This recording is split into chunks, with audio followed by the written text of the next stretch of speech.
2025 MEAC Basketball Tournament post-game press conference. With us now is the Hawks from University of Maryland Eastern Shore, with head coach Malika Willis and players Zamara Haynes and Ashanti Lynch. We will begin with opening remarks from Coach Willis, followed by questions from media. Coach Willis. I'm proud of this group. We've been talking about adversity every game, and we're on a 6-game streak right now, and nothing has been easy. Nothing. And like Ashanti said earlier, I'm never really happy with our defensive outcome, even though, because I know that we can do a lot better. So we started turning them over early and getting transition, and I loved it. And we just got a little bit relaxed, and they got back in the game, offensive rebounds, going to the paint, things like that. But I'm really proud of them. These seniors deserve it. Ashanti Junior deserves it. We got a great group, and it's finally starting to at the right time. All right. Questions? Coach, any update on Haynes? No, not yet. That was a physical game. Haynes, it's her ankle area, and DK had to get stitches to carry the time. She had to get stitches all in her lip, top and bottom. So no updates, but we're gonna have it in a bunch of ice, maybe a chamber or something. We'll see. Coach, talk about Ashanti Lynch, this young lady right next to you. Doesn't always get the love, but what does she do for you? Ashanti's like the glue. I'm on her the hardest. I'm on her really, really hard. I mean, I took her out the lineup early on, challenged her to step up on and off the court, things like that. And she steps up, and the more she shows me, the more I'm on her. So she's one of those players that you can get the best out of. I mean, she's gonna always come back and try and make the adjustments. So she's like a glue kid.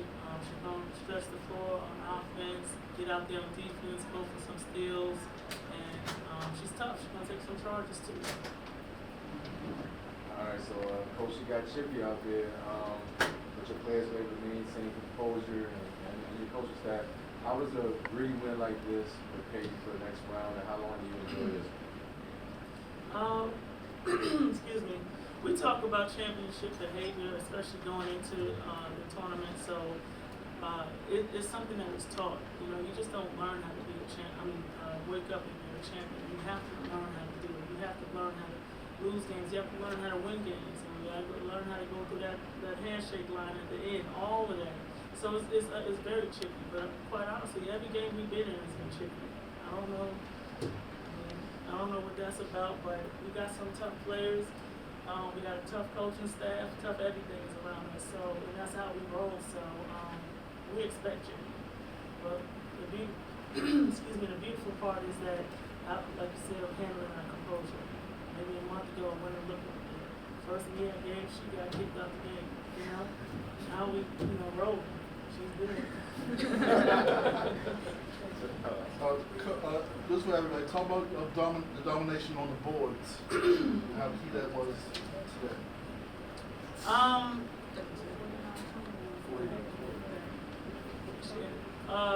It's that's another thing that's expected.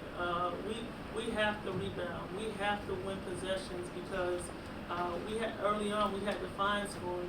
I was averaging 20 points for us in conference, and we had to find ways to score around her, and that's how we started finding ways was rebounding the ball, limited possessions for the other team, and having more possessions for us just in case we don't get that, we don't execute on offense one time, but we get another stop, now we got to get it the second time, things like that. But rebounding has always been a focus.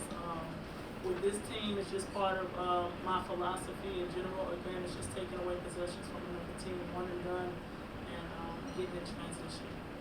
So how does this prepare you for Howard?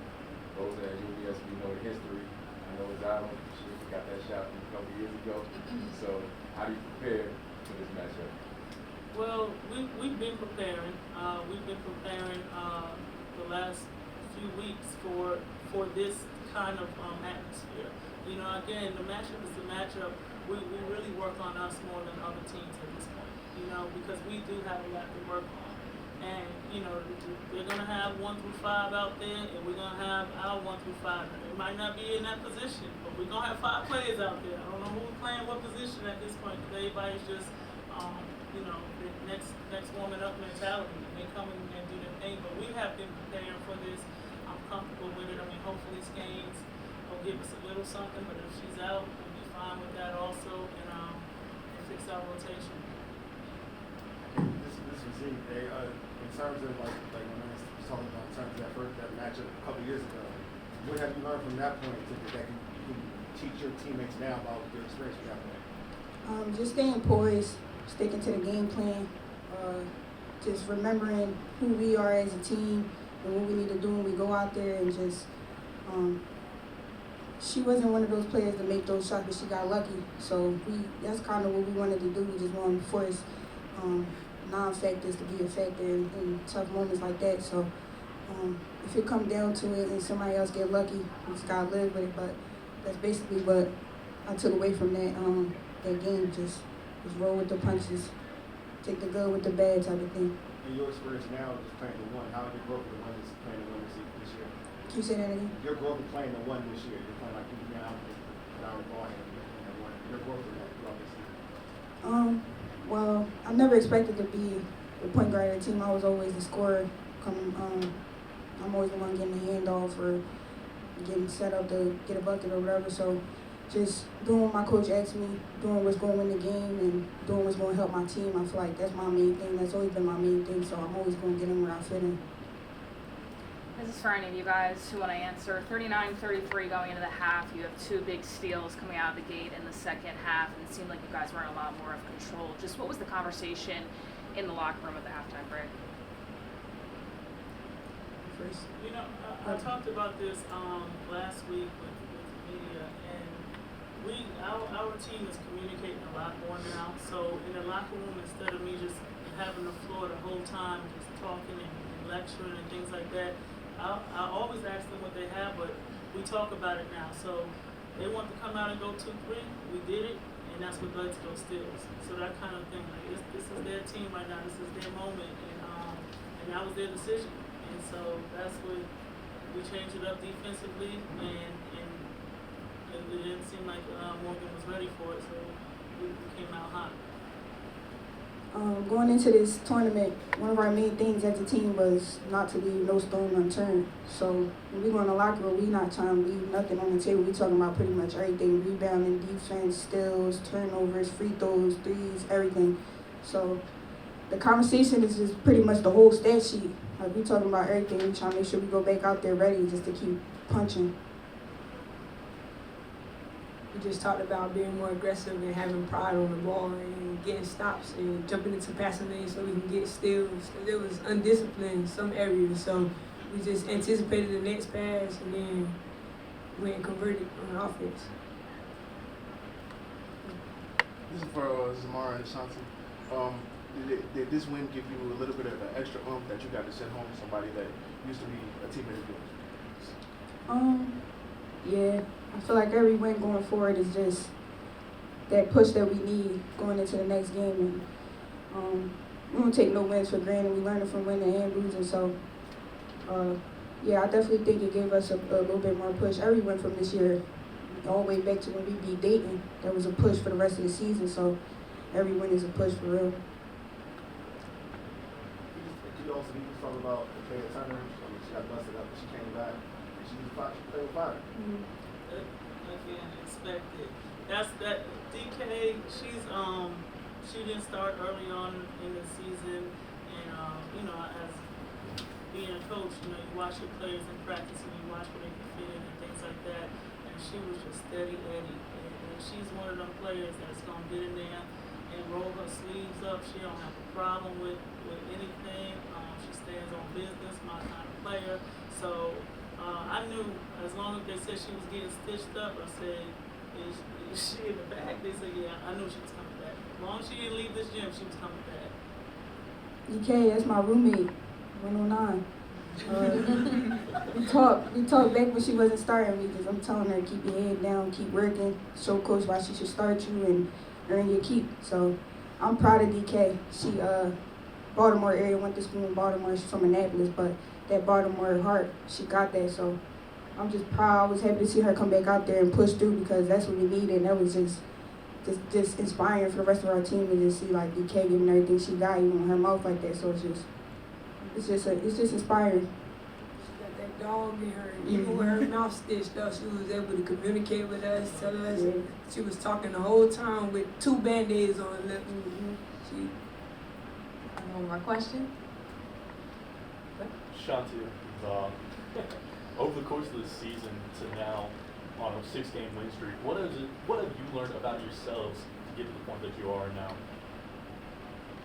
I really just learned how to just be receptive. I come from a high school where I was like the top girl, but so everybody was coming to look at me, and I was the one pouring into people. But now it's just the other way around. People pouring into me, and I just gotta be able to receive information from everywhere, from people that's not getting as much minutes as me and being as productive as me. But that's basically my main thing that I learned, just to have an open mind going into every situation, no matter who I'm talking to, just make sure that I receive that and try to apply it to my everyday game.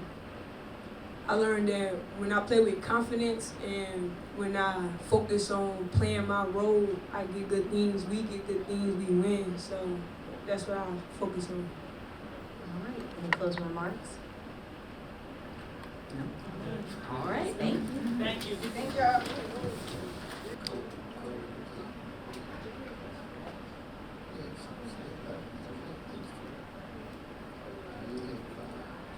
Good afternoon.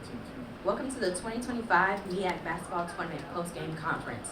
With us now are the Bears of Morgan State University with head coach Ed Davis Jr. and players Naya Ojukwu and Gabrielle Johnson. We will begin with opening remarks from Coach Davis, followed by questions from the media. Coach Davis. Thank you. First of all, I want to thank the MEAC and everybody for a great tournament.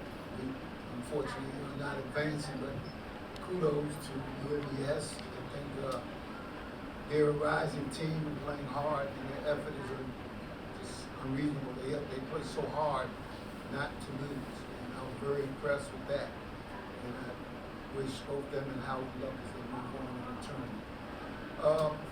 Our game, and this game is a game of runs. We have to every game figure out who's going to be that high person. We have to figure out who's going to step up, what perimeter kids going to step up. Both players, we kind of know certain things are going to happen, but that's the key to our success, that we're able to score on the perimeter a lot more and to keep the turnover down. 18 turnovers versus their 16 turnovers. For us, in a game like that, is too many. But you know, we've been averaging something like that, and I mean unforced turnovers. So that's a mental thing right now. That's something the girls have to work on as they move forward. But all in all, the thing that I'm very proud of is I told the kids they didn't give up. You know, they played. 3 missed free throws at the end would have put it 74, 70.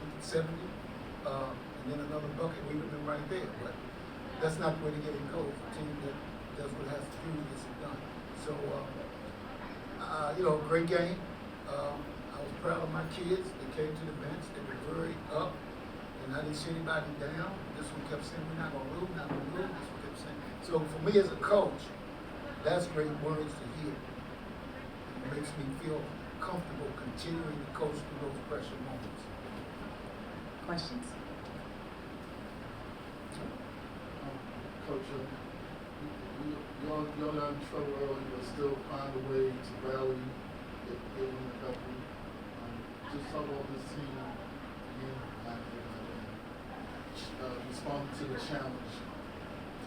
This team, like the other team a year ago, a lot of the pieces of this team came through the portal. And, you know, sometimes to gel coming through the portal can be a little bit of a problem. She's coming from Gonzaga and used to a lot of different things. Got other kids coming from different schools, and they're trying to gel. So, you know, I think finally at one point in the season, I might want to say that we lost to Central. They came together and played well, and I thought maybe we would be at that point where we could get a run of maybe 4 or 5 games in a row. Played hard, just didn't get the victory in the summer. I'm very proud of this team. They got a lot to do. We only had one senior. And, you know, with the possibility that they have, they can be very good next year. So when you ask me that, it's about the core coming back. How does the core get big? Eastern Shore's kids have been together a long time. And that's what I told them. I said, when you get that, motivation is to go out and win games. So I'm very proud to have these kids. Hey, good coach. You talk about how young the core of your team is. What does that mean for next season or season will come? Well, I think the core is young because we got freshmen, we got a couple of JUCO players. This young lady, whether you know it or not, has a lot of eligibility. How she's going to use it, I think it's going to be dynamic. So I just think that you're not going to move forward unless you have a core coming back. If not, you got a whole new team starting over each, and that's not good for you. But they have a good core coming back. Some added pieces, put a little bit more. Most of you probably don't know, Layla Fair went out on us early. That's 10-10. So we lost that out of our little arsenal of being able to score offensively. That 10-10, we probably would have won a couple more games. At least I feel that way. And it hurt because it put a big, for her coming second semester and having to take the load, we had to try to put people around her to do it. I put a lot of pressure on Gabby to play the three. I put a lot of pressure on her to rebound. And, you know, sooner or later she took it in. I got to make her mad, go hard. But if that's what it takes, that's what it takes. So the core is very important for next year. And I think they'll have a great little core, too. Go ahead. What's one thing that stood out for you tonight for the team? That's it. They didn't give up. I know she didn't get up. I know she didn't give up. It's like the team. So for me, that stood out very much.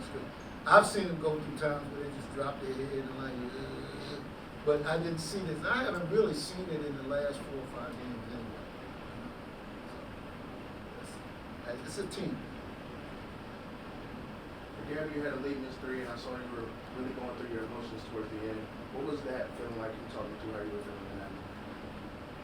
When I missed the three, I didn't feel nothing. I was just like, dang, I'm gonna get it back on defense. That's why I was clapping my hands like that, showing frustration. Like he said, I gotta get mad to play defense first. So I was getting myself in that mindset to play defense with the 4 fouls I had. So I would also say if she had a better pass, there would have been. she throw good passes. However. What was the challenge with the rebounding? Well, I mean, look at it. We go over the last 5 or 6 games. Even at Coppin last week, I think they out-rebounded up 51 to 30 something. You know, and it's because of the injuries. Gabby's got to go down and play 3 with the bigs. She's banging, and I'm giving big props where they got to be. She's banging every game, triple team, and still getting rebounds. So my kudos go out there, and I told her, you know, with the rest of my team, I mean, you know, without her, we might not be in the position that we would be in anyway. So with the rebounding, I think one end of it, when as a team, we let too many offensive rebounds for the other team step up, and that's what killed us today, and probably killed us in a couple other games during the season. For Coach and Gabby, how did Nia coming in through MEAC play? How did she mesh with the rest of the, and how did she work as well? So Nia coming in versus South Carolina State, that was our first MEAC game. We were just playing off her, trying to play off her, see where she liked the ball, see if she liked it high, low. We were just figuring her out. It took us to like the second round to figure out where she liked the ball, where she gonna pass it at.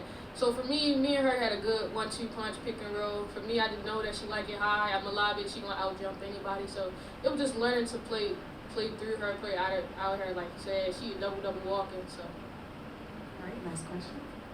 Go ahead. I would say, yeah, they definitely, like, we tried our best. It was very hard with like, the teams threw at us and just like mid-season whenever they already had like got their groove kind of down, and then I just randomly got thrown in. So I'd say we did the best with what we could. The triple teams and the way they were guarding and what wasn't getting called and what, like, we figured a lot out with a short amount of time that we had our full team and that I was able to play. So yeah, did what we could. Can I say something real quick? second part of the season, I was kind of going through some things because we all know I'm retiring from basketball. And one of the things that stood out was second semester, kids had to learn how to play with a player like this too also. They had to make adjustments and understand that here's somebody that's a double-double who lost a double-double in a late affair. Here's the other piece over here that's a double-double. And I think once they understood the importance of the claw that came to help, we became a lot better basketball team. Trust is very important in basketball. You got a person like this that's playing hard, trust her to do it. She had to learn to trust them when she could kick the ball on the side to keep it flow. And that was one of the biggest things I enjoyed watching that kind of develop as a basketball team. And for Gabby and I, what does Coach Davis mean to you? And for you, Coach Davis, what does this season mean for you being your last? I'm just very thankful for this man. I think we grew a pretty well relationship over the year. Like, could always just go to him, he'd explain it, or explain everything. It was very chaotic here. We had a lot of adversity, but just being able to have a coach that you could talk to or go to, his door was always open. I think that helped a lot. For me, y'all know, he was coaching me since I was a freshman. I can say my freshman year I was all rookie team, but my sophomore year, even though I was in a slump, he never gave up on me. He kept encouraging me. He kept me up through a lot of tough times. So, you know, me and him, locked in. I'm a tough coach. I'm tough. I'm very demanding. I'm a DC boy, so I'm very demanding. And sometimes I try to bring that to them. That might be a little too rough for some of them because they've never had that before. But I've always found if you demand it, you'll get it. And if they don't want to get it through demand, then they should not be playing basketball. And I'm not talking about it in such a negative way. I got a girl sitting back there the same way she knows it, me. So it's about demanding you to get to the highest level you can get in basketball. Okay, what is it? Once you run through that wall, you'll know what it's about. You'll never not be afraid to run through it again. I tried to get this one to understand that, and she did later in the day. So, What's the number one thing you'll miss about me? winning championship. I'm not gonna lie. I mean, this is probably the only HBC I have not won a championship at. All the others I have, I mean, I'm not bragging, but I'm just saying I'm fortunate enough with the staff to win it, you know, and the ring is there. So I'm gonna miss that, not winning it for them. You know, that's what I wanted to do. I originally came with Coach Beasley, who I love to death. I wanted to win it with him. Fortunately, he passed, kept going. And each one of the teams, I wanted them to experience what it's like to be on the other side, go to the NCAA, and be able to pull that banner down on that floor. I wanted them to experience that. And, you know, they still got an opportunity to do that. So that's what it's meant to me as a coach. All right. Any closing remarks? I just appreciate MEAC. I've been in MEAC since 2000. I had some great teams at Dell State. I had some great teams here, and in the CIAA, I had some great teams in Bruce.